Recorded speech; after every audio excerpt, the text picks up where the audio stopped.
الحمد لله وكفى وسلام على عباده الذين اصطفى خصوصا على أفضلهم وخاتم النبيين محمد الأمين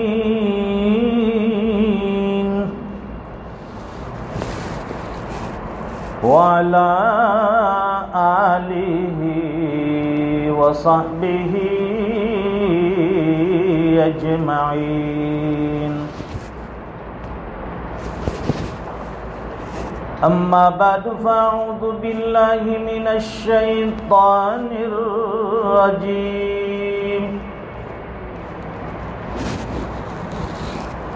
بسم الله الرحمن الرحيم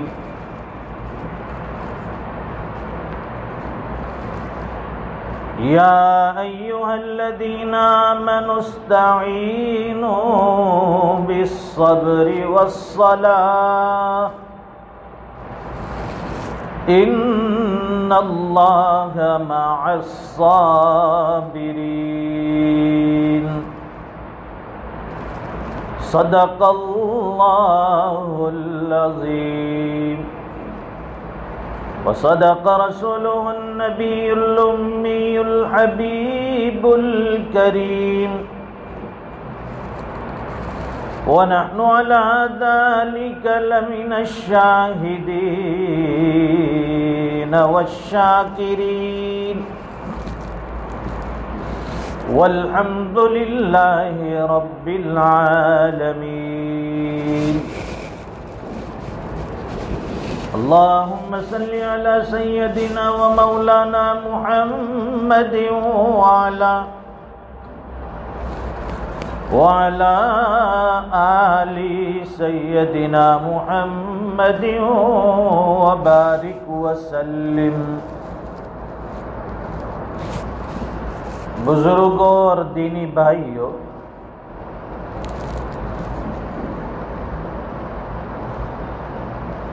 انسان جب اس دنیا میں آیا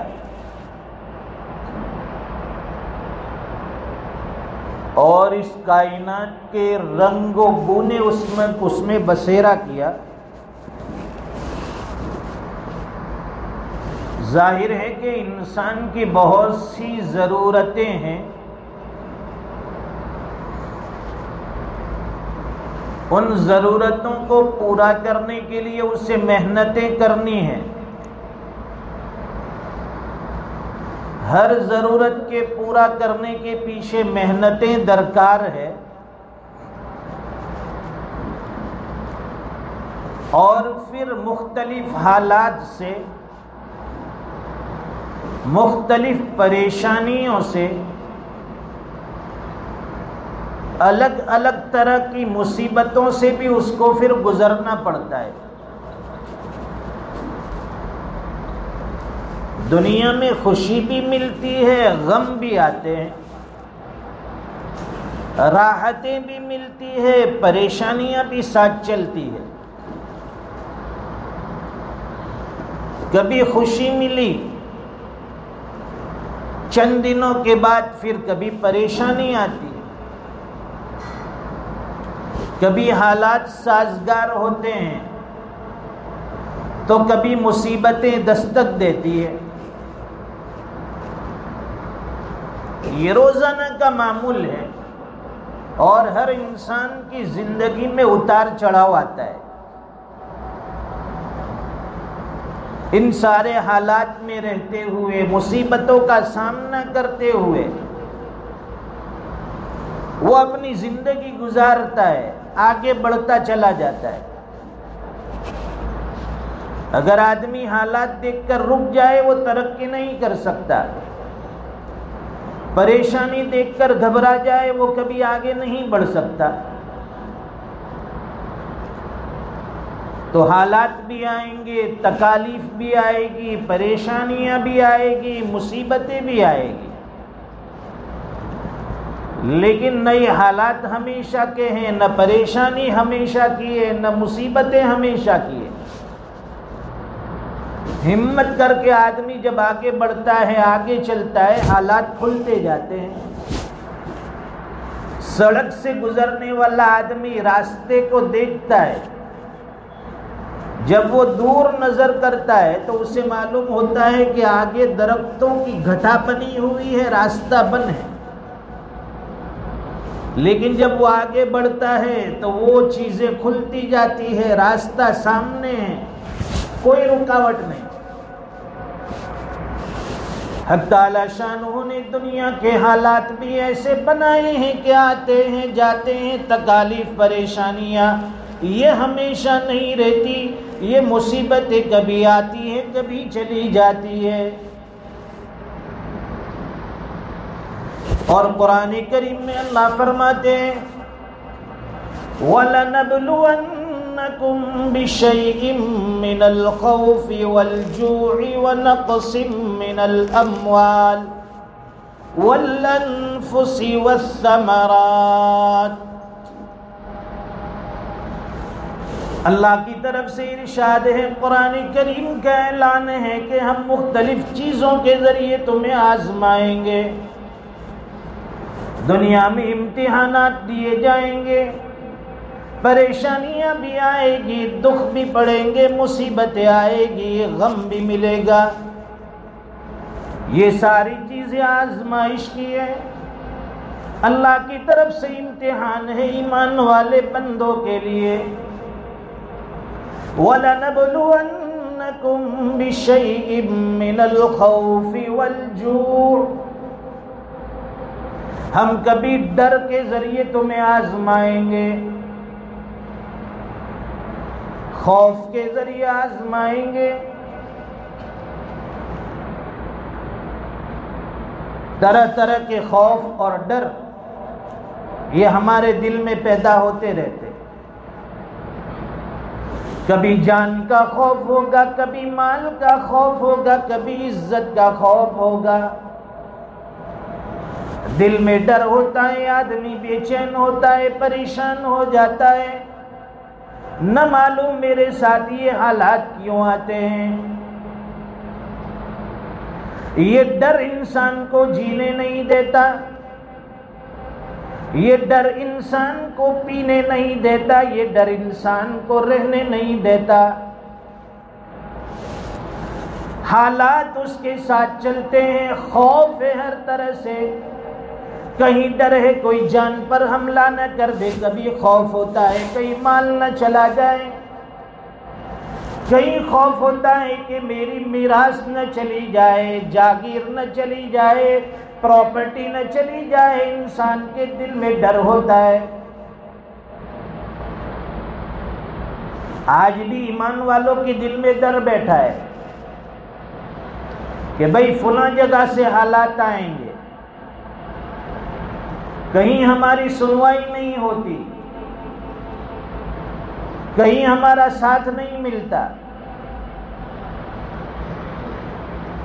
ارے جب سارے راستے بند ہو جائیں، سارے دروازے بند ہو جائیں، کہیں سے کوئی مدد کی امید نہ ہو،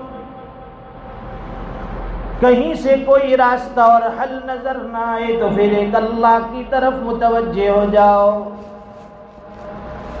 سارے حل اللہ کے دربار سے آپ کو مل جائیں گے، آنے والے حالات دور ہو جائیں گے، تکالیف پریشانیاں ختم ہو جائے گی۔ جس بندے کا اللہ کے ساتھ تعلق ہوگا وہ اللہ کی پناہ میں آ جائے گا، اور جو اللہ کی پناہ میں آتا ہے ساری کائنات مل کر اس کا بال تک بھی کا نہیں کر سکتی، کوئی اسے نقصان نہیں پہنچا سکتا، کوئی اسے ذلیل نہیں کر سکتا۔ جسے اللہ عزت دے دے اسے کوئی ذلیل نہیں کر سکتا۔ وَلَنَبْلُوَنَّكُمْ بِشَيْءٍ مِّنَ الْخَوْفِ وَالْجُوعِ، اور اب تعالیٰ شانو فرماتے ہیں کبھی ہم آپ کو بھوک کے ذریعے سے آزمائیں گے، ہمارے اوپر ایسے حالات نہیں آئے، 3 وقت نہیں تو 2 وقت کھانا ملتا ہے، 2 وقت نہیں تو 1 وقت تو ضرور ملتا ہے۔ صحابہ کرام نے بھوک برداشت کی، کئی دنوں تک بھوکے رہے، درختوں کے پتے چبا لیا کرتے تھے، مردار کی کھال ابال کر کھا لیا کرتے تھے۔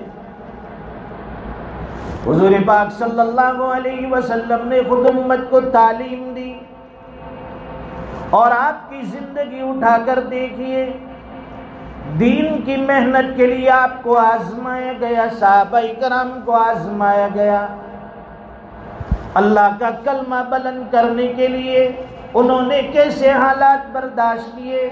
خود جناب رسول اللہ صلی اللہ علیہ وسلم کے پیٹ پر بھوک کی وجہ سے پتھر بندھے رہتے تھے۔ ہم نے کبھی بھوک کی وجہ سے پتھر نہیں باندھا پیٹ پر، کھانا مل جاتا ہے، اور صحابہ کرام بھوکے رہیں، پیاسے رہیں، اللہ کے دین کی محنت کو اوڑھنا بچھونا بنا لیا، نکل گئے، گھر بار چھوڑ دیا۔ ہم 3 دن نکلتے، چلا نکلتے، 4 مہینے جاتے، سال لگاتے، پھر واپس گھر۔ لیکن صحابہ کرام نے ایسی قربانیاں دی، اللہ کے رسول کا حکم ملا کہ فلاں علاقے میں جانا ہے، فلاں ملک میں جانا ہے، اپنا سب کچھ چھوڑ چھاڑ کر وطن کو خیر بات کہہ کر ایسے نکلے، جس جگہ پر گئے اسی جگہ کی مٹی کا پیون بن گئے، وہیں پر مر مٹ گئے۔ وہاں دین کی محنت کرنی ہے، گئے تو ہمیشہ کے لیے گئے۔ وَنَقْصٍ مِّنَ الْأَمْوَالِ وَالْأَنفُسِ وَالثَّمَرَاتِ، مال کی کمی کے ذریعے آزمائیں گے، مال میں نقصان ہوگا۔ مال میں نقصان یہ بھی طے ہے، آزمائش ہے، اللہ کی طرف سے امتحان ہے۔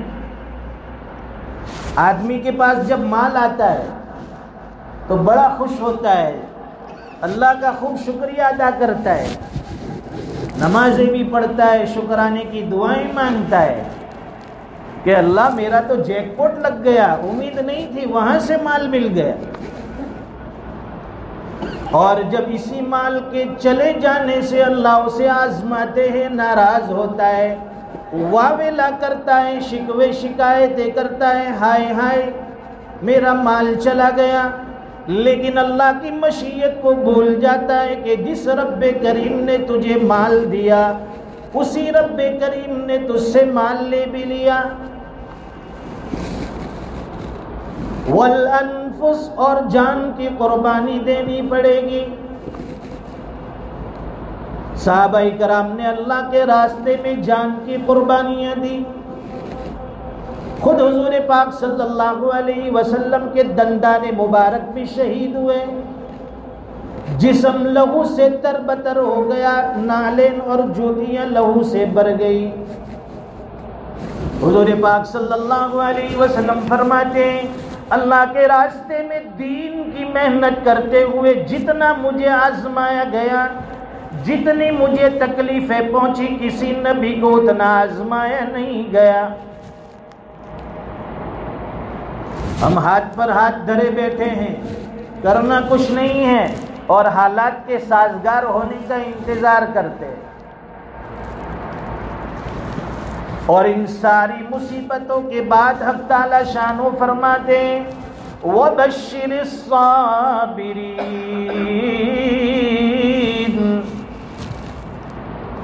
جو بھی مصیبتیں آئے گی، جو بھی حالات آئیں گے، جو بھی پریشانیاں آئے گی، اللہ فرماتے ہیں کہ ایمان والوں کا کام ہے کہ صبر کرنا، اور جو بندہ صبر کرتا ہے اللہ فرماتے ہیں اس کے لیے بشارتیں ہیں، خوشخبریاں ہیں۔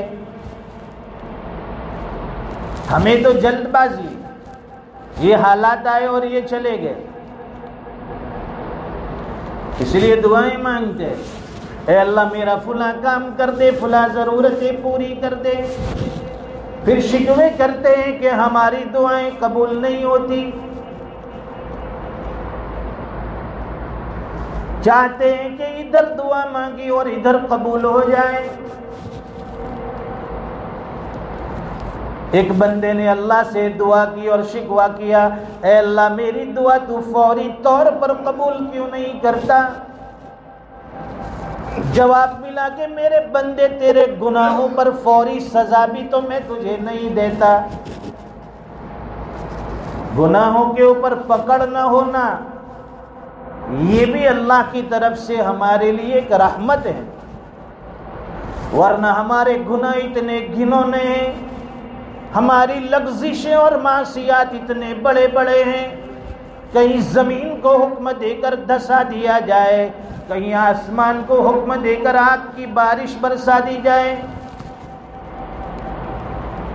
لیکن اس کریم آقا کا کرم ہے، بڑے بڑے گناہ ہیں، بڑی بڑی نافرمانیاں ہیں، پھر بھی فوری پکڑ نہیں کرتا۔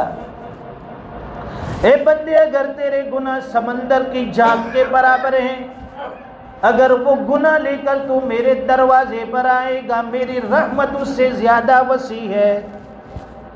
لا تقنطوا من رحمت اللہ، اللہ کی رحمت سے مایوس نہ ہو، اللہ کا در ہمیشہ سے کھلا ہوا ہے، کوئی مانگنے والا چاہیے۔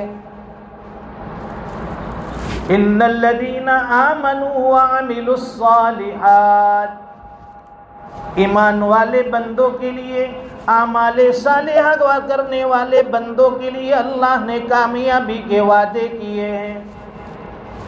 اور مصیبت پر قرآن کریم میں اللہ فرماتے ہیں، یا ایھا الذین آمنوا استعینوا بالصبر والصلاۃ، اے ایمان والو آنے والے مصیبت پر، آنے والے حالات پر، آنے والی پریشانیوں کے اوپر صبر کرو۔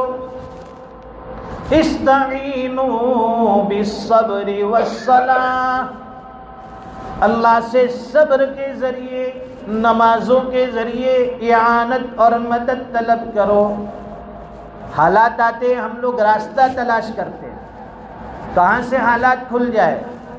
مالی حالات آئے ہیں تو کسی مالدار کی طرف رخ کریں گے کہ بھائی ہمیں مال کی ضرورت ہے۔ دوسرے حالات ہو تو اس فیلڈ کے اور اس طرح کے انسان کی مدد کی امید رکھتے ہیں، لیکن جس اللہ نے ہم پر حالات بھیجے ہیں، جس اللہ کی طرف سے یہ آزمائش آئی ہے، اس کی طرف ہم متوجہ نہیں ہوتے۔ جب بھی حالات آئے، پریشانیاں آئے، مصیبتیں آئے، دو چیزیں ہمیشہ ساتھ رکھیں، استعینوا بالصبر والصلاۃ، مدد طلب کیجئے صبر کے ذریعے اور نماز کے ذریعے۔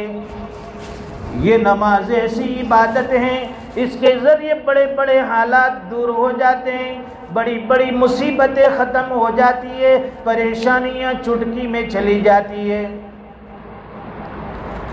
ایک مرتبہ ذرا نماز کی طرف رخ تو کیجئے، اللہ کے سامنے دو گانا پڑھ کر ہاتھ تو اٹھائیے، اے الہ العالمین یہ 2 رکعت صلاۃ الحاجت پڑھیے، حالات سامنے، پریشانیاں سامنے، مصیبتیں دستک دے رہی ہیں، مدد کی درکار ہے، آپ کی طرف سے مدد مل جائے۔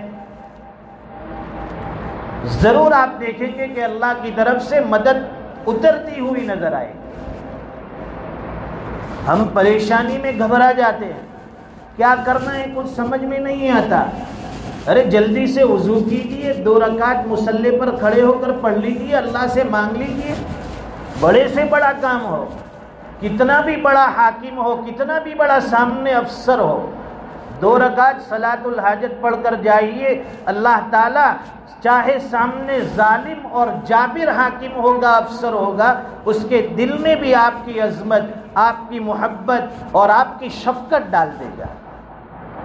2 چیزیں کرنی ہیں آنے والے حالات کے اوپر، ایک تو صبر کرنا ہے، تیش میں نہیں آنا ہے، فلاں جگہ یہ حالات ہیں ہم تیش میں آ گئے، جذبات میں آ گئے، جذبات سے کام بگڑ جاتا ہے، بنتا نہیں ہے۔ کوئی بھی معاملہ ہو، چاہے گھریلو ہو، چاہے کاروباری ہو، سب سے پہلے ٹھنڈے دماغ سے سوچئے، صبر کیجئے۔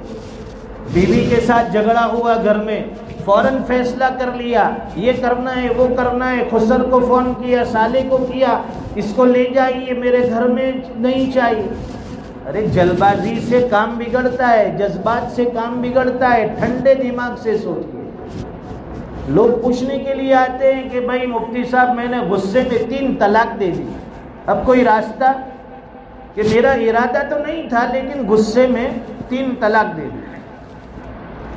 ارادہ نہیں تھا تو پھر غصہ آیا، اب غصے کو قابو میں کرنا تیرے اختیار میں تھا، طلاق دے کر پھر پوچھنے کے لیے آتا ہے، اب اس کا کوئی راستہ اور حل نہیں ہے۔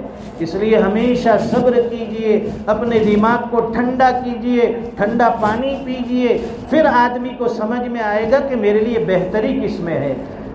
تو آج کی بات کا خلاصہ یہ ہے کہ جو بھی حالات آئے ہمیں صبر کرنا ہے اور نمازوں کے ذریعے اللہ سے مدد مانگنی ہے۔ اللہ تعالیٰ کہی سنی باتوں پر عمل کی توفیق عطا فرمائے۔ وآخر دعوانا الحمدللہ رب العالمین۔